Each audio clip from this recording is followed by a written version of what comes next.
Hello दोस्तों, कैसे हैं आप सब।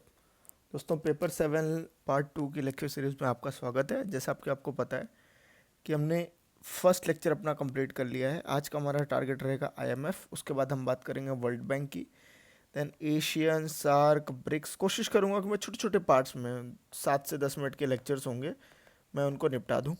दोस्तों, ये जो आपको लोगो हमारे चैनल में बार बार दिख रहा है, जस्ट टू अनाउंस कि CGPSC Sutra will fall under pencil classes. तो हमारी जो वेबसाइट है या कोई भी चीज़ है, वहाँ पे आपको पेंसिल क्लासेस का भी ब्रांडिंग दिखेगा। आपकी प्रिपरेशन से इसका कोई रिलेशन नहीं, but just for your information. So शुरू करते हैं यार। IMF, international monetary fund, 3 part है। इंटरनेशनल है, मॉनेटरी है और फंड है। मतलब पहला फंड मतलब रोकड़, मॉनेटरी मतलब सीधे मौद्रिक पैसे की सहायता, और इंटरनेशनल है मतलब सब लोगों का पैसा मिलके लगा होगा। ठीक है। अब इसका जन्म कैसे हुआ, तो देखो, ब्रेटन वुड्स में दो बड़ी बॉडीज पैदा हुई थी। क्या था? वर्ल्ड वॉर 2 ख़त्म हुआ था, पूरी दुनिया तहस नहस हो चुकी थी। वहाँ पे 2-3 काम करने थे। एक, इकोनॉमीज बिल्ड करनी थी। दूसरा, इंफ्रास्ट्रक्चर रिवैम्प करना था। इकोनॉमीज बिल्ड करने के लिए जन्म हुआ आईएमएफ का, और इंफ्रास्ट्रक्चर या डेवलपमेंट को सपोर्ट करने के लिए जन्म हुआ वर्ल्ड बैंक का। एकदम। तीसरी जो बॉडी थी उसका नाम था आईटीओ, इंटरनेशनल ट्रेड ऑर्गेनाइजेशन, जो कि उस तरीके से आई नहीं जिस तरीके से लोगों ने इन्विजन किया था। एंड देन फाइनली ये एक जीएटीटी या उरुग्वे टॉक्स के बाद इसने डब्ल्यूटीओ का रूप लिया, ऑल्दो अभी भी उतना ज़्यादा अच्छा काम नहीं करता। सो अगर सिंपल तौर पे देखें, वर्ल्ड बैंक और आईएमएफ को कहते हैं स्पेशलाइज्ड एजेंसीज ऑफ यूएन। ये भी यूएन की ही एजेंसीज हैं। ठीक है। क्यों? क्योंकि इनका जो जन्म है United Nations monetary and financial conference में हुआ था। डब्ल्यूटीओ जो है वो रिलेटेड ऑर्गेनाइजेशन ऑफ यूएन कहलाता है। इसका मतलब ये है कि ये जो बॉडी है ये इसके किसी विजन से पैदा हुई है, डायरेक्टली यूएन के कंट्रोल में नहीं आती। ठीक है। तो दोस्तों, जन्म हमने समझ लिया, इतिहास समझ लिया। अब चलिए मुद्दे पे आते हैं। आईएमएफ कब पैदा हुआ यार? 1945 में पैदा हुआ। कैसे? ब्रेटन वुड्स के बाद। काम क्या है? 2-3 चीज़ें। Promote international monetary corporation and financial stability. याद रखना, मैंने क्या बोला था? दो फंक्शन थे। पहला, इकोनॉमीज बिल्ड करना। दूसरा, डेवलपमेंट को बिल्ड करना। तो इकोनॉमी बिल्ड करने के लिए आपको दो चीज़ें चाहिए। एक, अगर कोई देश फेल हो रहा है तो उसको मॉनेटरी सपोर्ट चाहिए। इकोनॉमिक सेंस में याद रखना, रोड खराब हो रही है तो वर्ल्ड बैंक आएगा। देश के ही पास पैसा नहीं है तो वो आएगा आईएमएफ, फाइनेंशियल स्टेबिलिटी। ठीक है। फिर उसके बाद इसका काम है इकोनॉमिक क्राइसिस में, ऑलरेडी मैंने बता दिया। बेसिकली ये ग्लोबल प्रॉस्पेरिटी क्या है? कोई कंट्री है, इसकी अपनी जीडीपी है। चलो लेट्स टेक इंडिया, इसकी अपनी जीडीपी है। ठीक है। अब अगर कल कोई इंडिया की इकोनॉमिक क्राइसिस आता है, इसका असर किस पे पड़ेगा? जीडीपी। जीडीपी का मतलब वेल्थ जो ड्रॉप डाउन में जानी थी उस पे पड़ेगा, यानी एक नॉर्मल ह्यूमन बीइंग के डेवलपमेंट पे असर पड़ेगा। चीज़ें महंगी हो जाएंगी, लोग भुखमरी के शिकार होंगे, कई सारी चीज़ें। अब इसी पॉइंट पे इमेजिन करो, एक बॉडी आती है, वो कहती है ले भाई तू अपने पैसे ले ले, ये तू रख, एंड अपने देश का उद्धार कर। ठीक है। तब उस समय क्या होगा? देश का अपना थोड़ा बहुत इंटरनल इश्यूज होंगे, बट देश चलता रहेगा। जीडीपी पे उतना असर नहीं पड़ेगा, वेल्थ पे उतना असर नहीं पड़ेगा, तो लोगों के डेवलपमेंट पे असर नहीं पड़ेगा। ठीक है। सो ये सिंपल इसका पर्पज़ है, समझ लेना। ठीक है। ये एक इन नटशेल मैंने आपको बता दिया। हेडक्वार्टर कहाँ है? वॉशिंगटन डीसी में। यूएनजीए कहाँ बैठता था भाई? न्यूयॉर्क में। ठीक है। इस तरीके से याद कर लेना। इस्टेब्लिशमेंट ख़त्म आते, इम्पॉर्टेंट डेट है 27 दिसंबर 1945। ठीक है। जिन्होंने एओए साइन किया था, आर्टिकल ऑफ एग्रीमेंट। और इसका जो काम शुरू हुआ वो यूएन के आने के बाद शुरू हुआ। 1 मार्च 1947 से इसने अपना काम शुरू किया। ठीक है।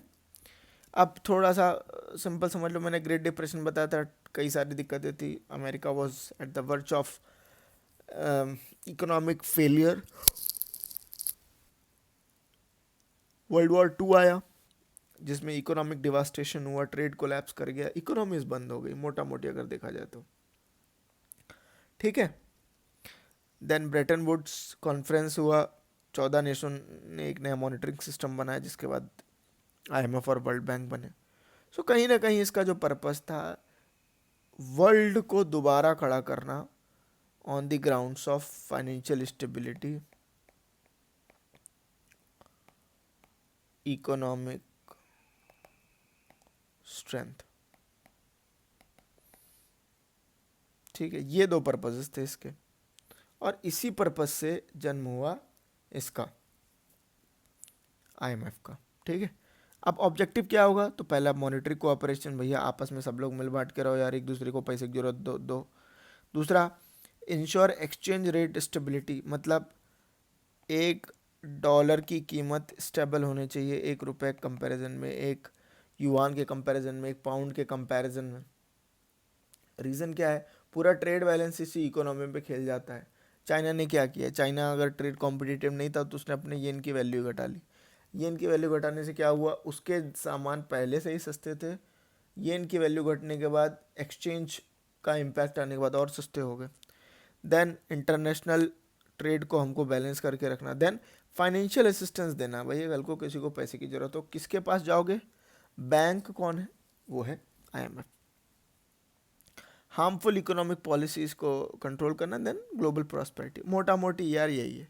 ठीक है, अब इसको अगर तुम देखो यार तो 3 पार्ट में हम लोग इसको डिवाइड कर सकते हैं। पहला है फाइनेंशियल असिस्टेंस देना, दूसरा है पॉलिसी एडवाइस देना, और तीसरा कैपेसिटी डेवलपमेंट करना। ये जो कैपेसिटी डेवलपमेंट है ये इकोनॉमिक सेंस की बात कर रहा है। ठीक है, इकोनॉमिक सेंस में मतलब अगर मान लो कल को आप अपना देश सही तरीके से नहीं चला पा रहे हो तो आईएमएफ विल सपोर्ट कि भैया ठीक है चलो हम आपको बता देते हैं कैसे करना है, या किस तरीके से आपको स्कीम चलानी, किस तरीके से क्या करना है। इसका एक मॉडर्न रूप आया वॉशिंगटन कंसेंसस में। मतलब ये जो कंडीशंस थी फाइनेंशियल असिस्टेंस देने की या पॉलिसी एडवाइस देने की, इन सब का एक समराइज्ड फॉर्म था वॉशिंगटन कंसेंसस 1974। इसकी टोटल 10 कंडीशन थी, एंड आप देखोगे कि जो हम 1991 में जो एलपीजी रिफॉर्म हुआ था उसमें टोटल 10 कंडीशंस भी हमारे ऊपर लगाई गई थी, and they were all somehow depend coming from this Washington consensus. ठीक है, ये एक ब्रीफ बैकग्राउंड है कि जैसे किसी को पैसा देता तो ये आसानी से नहीं देता, तुमको ठीक करने की बात कर देता है।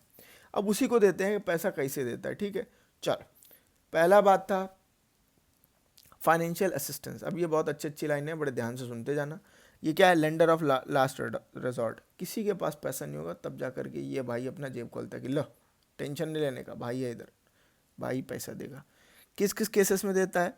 एक तो क्राइसिस लेंडिंग, भाई किसी देश में इनस्टेबिलिटी आ जाए, रिजर्व ख़त्म हो जाए, डेट रिपेमेंट के लिए दिक्कत हो जाए, तो सीधे सीधे ये फाइनेंशियल इकोनॉमिक स्टेबिलिटी और कॉन्फिडेंस देने के लिए देगा। अब अगर आपको इकोनॉमिक रिफॉर्म मेजर्स करने, कुछ भी काम करने, फिस्कल डेफिसिट करना है, गवर्नेंस को इम्प्रूव करना है, इन सब केसेस में भी ये काम करता है। ठीक है, देन उसके बाद कुछ कुछ स्पेशल लेंडिंग फैसिलिटीज़ भी, जैसे स्टैंड बाय अरेंजमेंट। इसका मतलब होता है शॉर्ट टर्म में बैलेंस ऑफ पेमेंट क्राइसिस को देना। अब थोड़ा सा आप लोगों में से कितने लोगों को पता है बैलेंस ऑफ पेमेंट क्या होता है? एक सिंपल समझ लेना यार, आपको जितने डॉलर की ज़रूरत है वर्सेस आप जितना डॉलर खर्च कर रहे हो, उन दोनों के बीच का अगर डिफरेंस पॉजिटिव है तो आपका देश ठीक है। अगर आप नेगेटिव है, मतलब आपका डॉलर आउटगो ज़्यादा है डॉलर इनकमिंग से, तो आपको डॉलर का जुगाड़ रखना पड़ेगा। अब ये जो डॉलर का जुगाड़ है या ये जो ट्रेड का डेफिसिट है, dollar outgo minus dollar incoming, यही कहलाता है बैलेंस ऑफ पेमेंट। ठीक है, एंड अगर आपको बैलेंस ऑफ पेमेंट प्रॉब्लम है, मतलब आपके पास डॉलर की कमी है। डॉलर की कमी है तो क्या है कि आप कोई भी चीज़ बाहर से खरीद ही नहीं पाओगे। ठीक है, तो उन केसेस में स्टैंड बाय का मतलब शॉर्ट टर्म देता है। सिमिलरली क्रेडिट फैसिलिटी देता है लो इनकम कंट्रीज़ के लिए कि किसी को ज़रूरत है तो उनको पेमेंट कर दे। एक्सटेंडेड फंड फैसिलिटी देता है, लॉन्ग टर्म लोन देता है। जैसे इंडिया के केस में हमको क्या ज़रूरत थी? लॉन्ग टर्म लोन्स की, जिसका प्रॉब्लम स्ट्रक्चरल इकोनॉमिक प्रॉब्लम था, जिसको हमने कैसे सॉल्व किया? एलपीजी फॉर्म्स के थ्रू। ठीक है, सिंपल आप समझ लो कि ये सम हाउ दुनिया का आरबीआई है, दुनिया का ये सेंट्रल बैंक है। ठीक है, जैसे वो मॉनेटरी पॉलिसी चलाती है, ये अपनी मॉनेटरी पॉलिसी चलाता है। जैसे आरबीआई किसी को लोन देता है तो टर्म्स एंड कंडीशन रखता है, वैसे ये भी रखता है। ठीक है, देन पॉलिसी एडवाइस ये करता है, ये बायलैटरल सर्विलेंस करता है। भाई ठीक है, आपका इकोनॉमिक हेल्थ कैसा है, मल्टीलेटरल सर्विलेंस करता है कि ग्लोबल इकोनॉमीज कैसी चल रही हैं, क्या परफॉर्मेंस है, कुछ कुछ इसके बहुत इंपॉर्टेंट रोल भी आते हैं। ये एनालिसिस करता रहता है कौन सा देश कैसा परफॉर्म करेगा, किस देश की इकोनॉमी क्या होगी। आपने कई बार देखा होगा कि आरबीआई का फोरकास्ट कुछ आता है, आईएमएफ का कुछ अलग फोरकास्ट आता है, फिर स्टेट बैंक कुछ अपना अलग फोरकास्ट निकालता है, गवर्नमेंट ऑफ इंडिया अपना अलग फोरकास्ट निकालती है। सो सब के सब इसको असेस करते हैं, देन पॉलिसी रिकमेंड करता है भाई कैसे इसको ठीक कर सकते हो। अब आते हैं कैपेसिटी बिल्डिंग में। तो कैपेसिटी बिल्डिंग का मतलब यही है कि यार आपको financial policy, financial regulation, statistics आगे चल के आपको कैसे पॉलिसीज इंप्लीमेंट करनी चाहिए उसका एक हेल्प करता है। साथ ही साथ आजकल डिजिटल टूल या डेटा शेयरिंग के लिए भी काम करता है, और टेक्निकल असिस्टेंस जो किसी भी इकोनॉमी को चलाने के लिए इसेंशियल हैं, जैसे public finance, exchange rate, financial sector या गवर्नेंस, ये सारी पार्ट वो करता ही है। तो ये जो मेजर 3 हेड्स हैं, इसको आप मतलब इन 3 पिलर्स को याद रखो, financial assistance, policy advice, capacity development. ठीक है, अब अगर हम समराइज़ करें तो ये मैंने एक छोटा सा टेबल बना दिया भाई, इसको आराम से देख लेना, फाइनेंशियल असिस्टेंस क्या होता है, कैसे होता है। अब आते हैं मोस्ट इंपॉर्टेंट पार्ट में, इसका काम कैसे होता है। देखो इसके टोटल 4 लेवल्स हैं, ठीक है। एक तो हो गया मैनेजिंग डायरेक्टर, अभी हैं कृष्णलीना जॉर्जीवा, एंड ये आईएमएफ को चेयर करती हैं, ठीक है। इनका एक होता है बोर्ड ऑफ गवर्नर, जो सबसे ज़्यादा ऊपर की डिसीजन मेकिंग बॉडी होती है। अब ये इनका काम क्या है, यहाँ पे हर एक कंट्री के गवर्नर और एक फाइनेंस मिनिस्टर इसका पार्ट होता है। यही बॉडी जा करके डिसीजन लेती है किसको लोन देना है, किसको नहीं देना है, ठीक है। एंड देन आईएमएफ काउंसिल होता है जिसमें बोर्ड मेंबर होते हैं जो फाइनेंशियल को इंश्योर करते हैं। देन एग्जीक्यूटिव बोर्ड होता है जो डायरेक्टर के साथ काम करता है। जैसे अभी आपको पता होगा गीता गोपीनाथ जी हमारे यहाँ से गई थी, अभी एक और मेंबर को आईएमएफ का एडवाइजरी बोर्ड मेंबर डाला गया है। कौन मुझे कमेंट करके बताएगा who is that fellow Indian, ठीक है। फिर आते हैं, अब इसमें थोड़ा सा समझने की बात है, वापस आता हूँ मैं। IMF फंड, फंड कहाँ से आ रहा था, इंटरनेशनल बॉडीज से आ रहा था। तो देखो यार, जिसका पैसा इस फंड में लगाया जाता है उसका उतना ही ज़्यादा स्टेक है, ठीक है। आज के टाइम पे इसका जो रेशियो है, ये जो फॉर्मूला है कि किसका कितना वेटेज रहेगा, किसकी बात का कितना पैसा ले सकता है, या जो भी एक्सटेंडेड बेनिफिट्स है वो कैसे होंगे, वो डिपेंड करता है उनका कोटा कितना है, ठीक है। कोटे से कितना पता चलता है कि वो कितना पैसा लगा रहे हैं, उनका पावर कितना है, उनका रिसोर्सेस यानी जो स्पेशल ड्राइंग राइट्स हैं उनके लिए कितना उनका रहेगा। उसके 4 पैरामीटर है। एक, आप कितने बड़ी इकोनॉमी है, जीडीपी। इस जीडीपी को भी 2 तरीके से मेजर करते हैं। एक, आपका आईएमएफ में कितना पैसा डाला है तो उसका मैनेजमेंट एक्सपेंस रेशियो या डेट टू जीडीपी रेशियो जिसको कहते हैं वो है, और 40% उस देश की परचेजिंग पावर पैरिटी कितनी है उसका रेशियो होता है।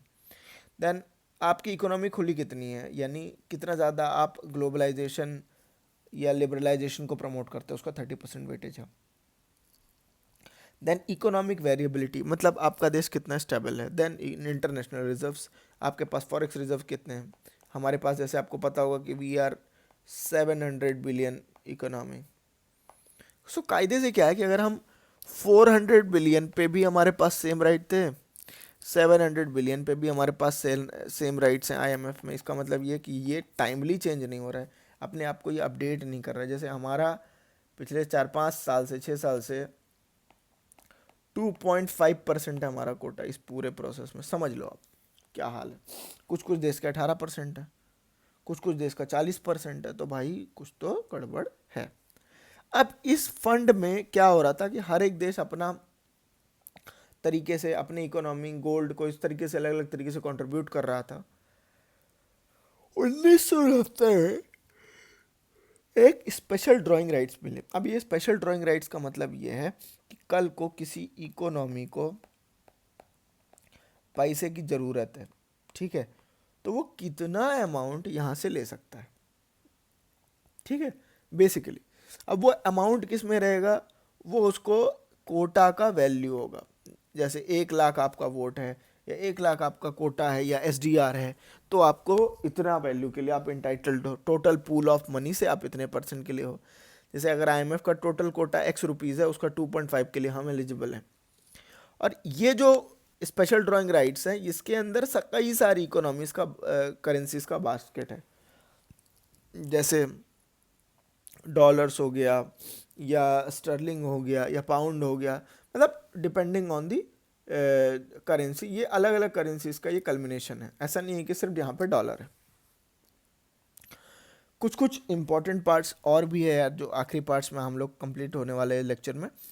ये कुछ कुछ IMF रिपोर्ट पब्लिश करता है, जैसे वर्ल्ड इकोनॉमिक आउटलुक, जिसमें हर एक देश की GDP कैलकुलेट करता है। देन फाइनेंशियल स्टेबिलिटी रिपोर्ट, ये बात करता है कि कोई इकोनॉमिक पॉलिसीज कितने स्टेबल हैं, कैसा परफॉर्म कर रही है। Then fiscal monitor, external sector reports, ये भी इंपॉर्टेंट पार्ट्स हैं। India was one of the founding member, ठीक है। अभी उसके पास 2.75% का टोटल कोटा है। अगर वैल्यू में देखें तो करीब 18 बिलियन का हमारे पास राइट्स है। वोटिंग शेयर में हमारे पास टोटल 2.63 है, जो कि टॉप 10 में हम आते हैं। एक और इम्पॉर्टेंट चीज़ कि 2000 के बाद हम लोग क्रेडिटर बन गए, मतलब we were the one who were giving credits. हम लोग लोन फैसिलिटी एक्सटेंड कर रहे थे, हम लोग लोन ले नहीं रहे थे, ठीक है। IMF और वर्ल्ड बैंक के बीच यार ये 3 डिफरेंसेस है। मुझे नहीं लगता मुझे इसको एलिब्रेट करने की जरूरत है, मैंने पहले ही बता दिया। दोनों का पर्पस अलग है, इसका मॉनेटरी स्टेबिलिटी, इसका डेवलपमेंट। ये लोन देता है, ये ग्रांट देता है, ये इंफ्रास्ट्रक्चर लोन देता है, ये पॉवर्टी रिडक्शन प्रोग्राम चलाता है, ये क्या कहता है, देखता रहता है, और ये पॉलिसी एडवाइस करता है, भाई तुम अपने देश को ऐसे ठीक कर सकते हो। ये मैक्रो इकोनॉमिक स्टेबिलिटी में बात करता है। इसका मैक्रो या माइक्रो इकोनॉमिक स्टेबिलिटी से मतलब नहीं, इसका पर्पस है पॉवर्टी घटाना है, सस्टेनेबल डेवलपमेंट को बढ़ाना है। सिग्निफिकेंस अच्छा खासा है, ये lender of the last resort, stability. मुझे लगता है अगर आप इसको फंक्शन अगर आपको क्लियर है ना दोस्त, तो आप ये पार्ट बना सकते हो, राइट। जैसे कोई भी कंट्री है, जैसे Indonesia was at the verge of failure in 1997। ये जो एशियान देश थे, इनकी सबकी हालत टाइट हो गई थी 1995 से लेकर के 2000 तक। उस समय अगर कोई आपसे पूछे IMF ने क्या रोल प्ले किया, तो IMF वही रोल प्ले करेगा जो बचपन से करता आया है। ये lender of the last resort की तरह काम किया। इसने कोशिश किया कि स्टेबिलिटी और ग्रोथ बनी रहे, कैपेसिटी डेवलपमेंट किया कि कैसे आप अपने देश की इकोनॉमी बचा सकते हो। देन फाइनेंशियल एनालिसिस करके वहाँ की लीडरशिप को तैयार किया, एंड देन उस तरीके की पॉलिसीज चली, जिसके बाद इट इज़ परफॉर्मिंग बेटर, ठीक है। क्रिटिसिज्म ऑब्वियसली कंडीशन के जो है सीधे सीधे वेस्टर्न आइडिया से अलाइन कर देता है, या कैपिटलिज्म को बहुत ज़्यादा ये प्रमोट करता है through privatisation. Then one size fits for all, मतलब एक की पॉलिसी सबके लिए आएगी। साथ ही साथ है यहाँ पे अच्छा खासा डेवलप्ड नेशंस का डोमिनेंस है। ट्रांसपेरेंसी यहाँ पे है नहीं, पुअर और वनरेबल के लिए बजट कट से काम करता है। अब अगर छोटा सा हम देखें क्या चल रहा है भाई, तो अभी रिसेंटली IMF ने, अब याद रखना IMF में हाईएस्ट शेयर US का है, तो US जो चाहता है वो IMF को करना पड़ता है। क्या मतलब निकला भाई फंड बनाने का, जब एक ही दादा है तो। एंड रिसेंटली उसको $7 बिलियन का लोन ग्रांट हुआ, जिसमें से 2 बिलियन मिल गया है, 1 बिलियन मिलेगा अभी 2025 में। अब ये जो 3 बिलियन है, there is no way to check whether Pakistan will invest this money to current flood situation, to rebuild it, to reshape the BOP, or it will go towards the terror। इसलिए India बार बार आवाज़ उठाता है, ठीक है। Way forward, या loan condition थोड़ी flexible करो, transparency थोड़ी बढ़ाओ, डेमोक्रेटिक गवर्नेंस लेके आओ, कैपेसिटी बिल्डिंग को सस्टेनेबल फाइनेंसिंग की तरफ लेके चलो कि भाई कहाँ पैसा लगाना है, ये भी लोगों को क्लियर होना चाहिए। एंड आने वाले फ्यूचर चैलेंजेस के लिए अपने आप को तैयार करो। सो दोस्त, इसको कंप्लीट करने के बाद अगर आपको ये चीज़ क्लियर है, एंड अगर आप थोड़ा सा कॉमन सेंस आप अगर अप्लाई कर देते हो, तो आप इससे रिलेटेड कोई भी क्वेश्चन बना सकते हो। आई होप आपको ये वीडियो पसंद आया होगा। मिलते हैं अगले लेक्चर में। Thank you, bye bye.